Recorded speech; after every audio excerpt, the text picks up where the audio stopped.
தமிழ்நாட்டில் விகடன் குழுமம், விகடன் பத்திரிகை ஏறத்தாழ 100 ஆண்டு கால பாரம்பரியம் உடையது.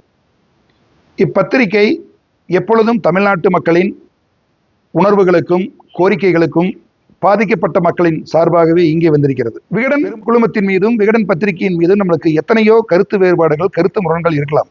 நான் விடுதலையும் படிப்பேன், விகடனையும் படிப்பேன். ஆனால் விகடன் குழுமம் தமிழ் சமூகத்திற்கு ஆற்றியிருக்கிற சேவை என்பது அளப்பரியது. குறிப்பாக இளம் மாணவர்களுக்கு, பத்திரிகையாளராக விருப்பமுடையவர்களுக்கெல்லாம் எந்த வழின்னு தெரியாமல் இருந்தப்போ மாணவ பத்திரிகையாளர் திட்டங்களை கொண்டு வந்து நிறைய மாணவர்களை பத்திரிகையாளர்களாக உருவாக்கியது. சாதாரண மக்கள் பிரபலங்களோடு எப்படி தொடர்பு கொள்வது என்று இருந்த நிலையில் விகடன் மேடை அமைத்து கொடுத்து வாசகர்களிடமிருந்து கேள்வியை வாங்கி பதிலாக பிரசுரித்தது. மேலும் தமிழ்நாட்டில் பட்டி தொட்டியெல்லாம் எங்கெங்கெல்லாம் படைப்பாளிகள், சிறுகதை எழுதுபவர்கள், கவிதை எழுதுபவர்கள், நாவல் எழுதுபவர்கள் எல்லாம் தேடி பிடித்து அவர்களுடைய கதைகளை, படைப்புகளை விகடனிலே பிரசுரித்து அவர்களையெல்லாம் ஒரு படைப்பாளியாக இந்த சமூகத்தில் அங்கீகரிக்க செய்ததில் விகடனுக்கு மிகப்பெரிய பங்கு உண்டு.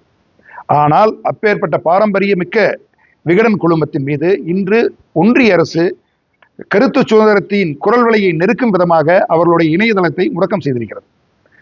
விகடன் குழுமம் இன்று மட்டும் மோடியை பற்றி கார்ட்டூன் வரையவில்லை. அவர்கள் அந்த காலத்தில் நேருவில் இருந்து இந்திரா காந்தி கூடவெல்லாம் அவர்கள் கார்ட்டூனாக கேலிச்சித்திரமாக வரைந்திருக்கிறார்கள். அன்றெல்லாம் அன்றைய இருக்கக்கூடிய அரசுகள் இவர்கள் மீது எந்த விதமான அடக்குமுறையும் ஏவவில்லை. ஆனால் இப்போது உள்ள ஒன்றிய பாசிச பாஜக அரசு இந்த கருத்துரிமையை, மற்றவர்களுக்கு பத்திரிகைகளுக்கு இருக்கக்கூடிய கருத்துரிமையை, அவர்கள் வெளிப்படுத்துகிற கருத்துரிமையை சகித்து கொள்ள முடியாமல் இந்த மாதிரி வன்முறை போக்கை கட்டவிழ்த்து விட்டு கருத்து சுதந்திரத்தை அடியோடு நாசமாக்கும் முயற்சியில் ஈடுபட்டிருக்கிறது. ஆகவே தமிழ் சமூகம் விகடனுடைய முடக்கத்துக்கு எதிராக குரல் கொடுத்து விகடன் எப்பொழுதும் தமிழ் மண்ணில் நீடித்து அவர்களுடைய சேவையை தொடர்வதற்கு நாம் அனைவரும் உறுதுணையாக இருக்க வேண்டுமாய் அனைவரையும் அன்புடன் கேட்டுக்கொள்கிறேன். வேலு சிவகுமார், தாராபுரம்.